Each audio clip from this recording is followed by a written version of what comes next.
Good morning mga taga-lovebirds ko dyan. So, tingnan muna natin yung mga ibon natin dito.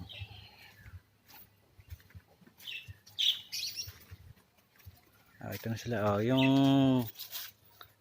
nadagit natin dito. Ayan. Yung nahuli natin na African bird. Ayan. Naligo siya. Ayan siya. Yung pumunta siya rito sa bahay, mahinang mahina. Ayan. Tapos gutom na gutom. Ngayon malakas na siya. Ayan na siya. Masigla na siya. Ayan. Ayan na sila. So ito palang binili ko sa Shopee. Food dispenser. Nahihirapan silang kumain. Maliit kasi yung maliit siya. Pantubig lang siya. Maganda lang siya pantubig. So ngayon gagawa tayo ng DIY. Magdi-DIY tayo ng food dispenser nila. So ito ngayon gagawa tayo.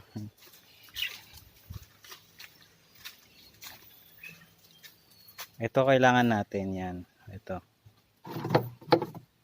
Dalawang ganito na 1.5 na Coke. So meron na ako nakahanda rito.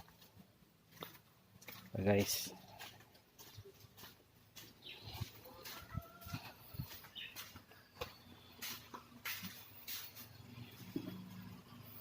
Ito yung mga kailangan natin, dalawang 1.5 gunting. Tsaka ito lang, yung may pangkat ako. So yan, nakikita nyo yan. Tsaka pendle pen. Yan, dalawang 1.5. Gagawa tayo ng food dispenser ng mga lovebird natin. So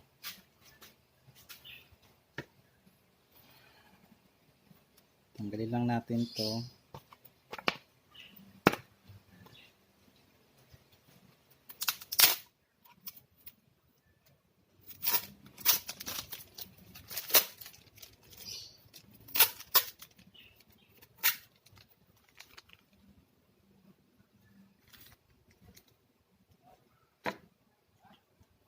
So ang cut natin,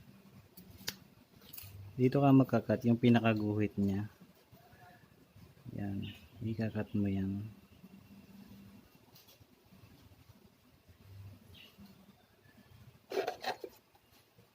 Yan. Kukuha ka lang dito, ikakat mo lang yan. Putulin mo hanggang mabuo. Meron na akong sample dito. So, ganito siya. Ayan, putol na siya. Ayan. Ito na siya. Ganyan nakalalabasan na yan.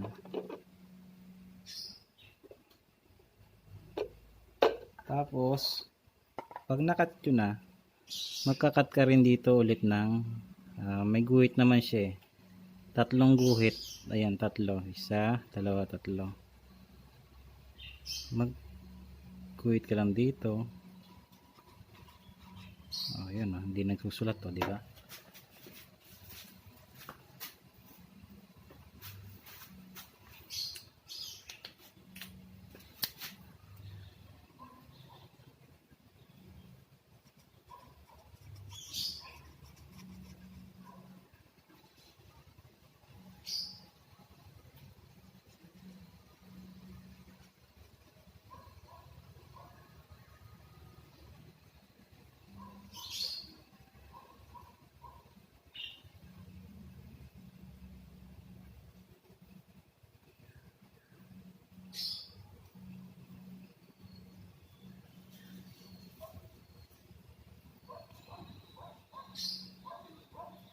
Ayan.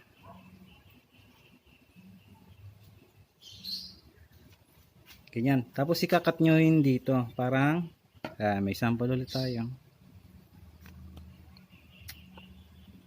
Ganito ang mangyayari sa kanya. Ayan. Ito. Yan na. May butas siya rito. Ganyan. Ito na yung sample natin. Ito na. Yung nagawa natin. Tsaka to.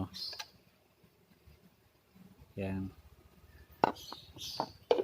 Tapos, yung isang 1.5 pa,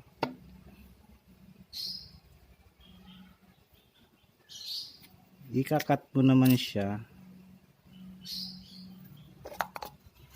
dito. Ito yung kukunin mo, gagawin mong pantakip. Dito ang cut nya. Yan.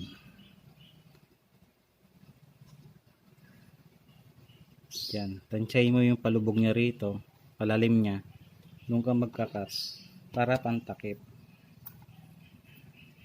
Pag nakat mo na yon, ito ang kalalabasan nun. Ganito na. Ganito na mga ka-ibon. Ganyan. Pag nakakat na kayo ng ganito, tatlo na to, naikat nyo na. Ganito ang setup ngayon na yan. Ito yung isa, yung may butas dito sa ilalim. Yan kung nakikita ninyo, ayan, yung kinat ko. So, ito, iibabaw mo ngayon to. Ganyan mo. Magpipix yan, maglalak yan, kasi yung pinaka ano niya rito. Yung luwag niya, ayan, hindi matatanggal yan. Ayan na siya, ganyan yan. So, lalagyan natin ng pagkain.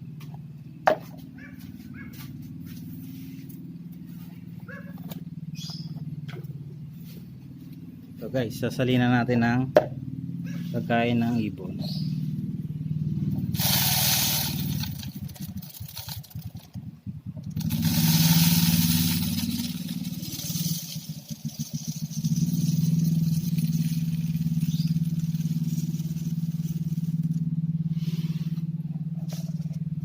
Guys, ganyan na lang muna karami.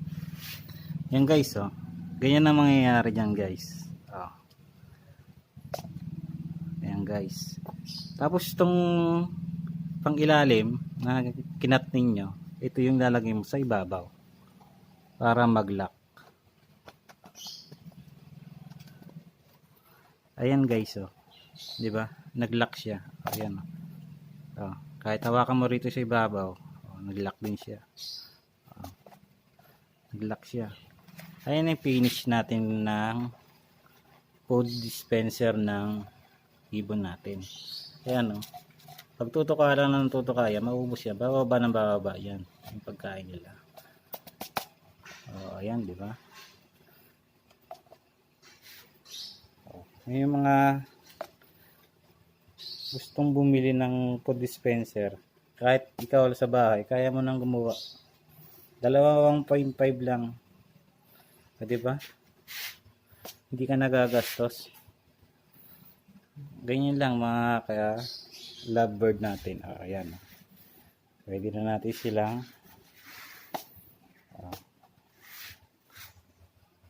diba? Kahit hindi ka na araw-araw magpakain sa kanila. Ayan. Ganyan na siya. So, hanggang dito na lang mga ka-lovebird. Tapos silipin muna natin yung ating mga isda. Ayan na sila guys. Ayan na. Mga kagapis natin, mga kagapis. Ayan na sila. Okay. Pasilip lang natin ang mga ating mga gapis. Ayan. Guys, mga kagapis natin. Ang nakikita niyo yung mga breeder natin dito.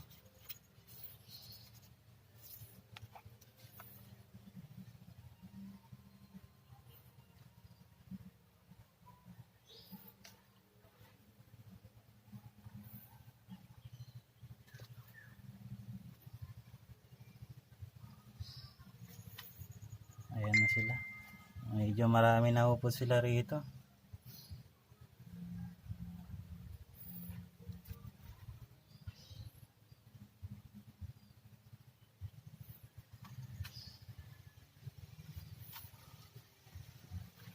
Ayan o.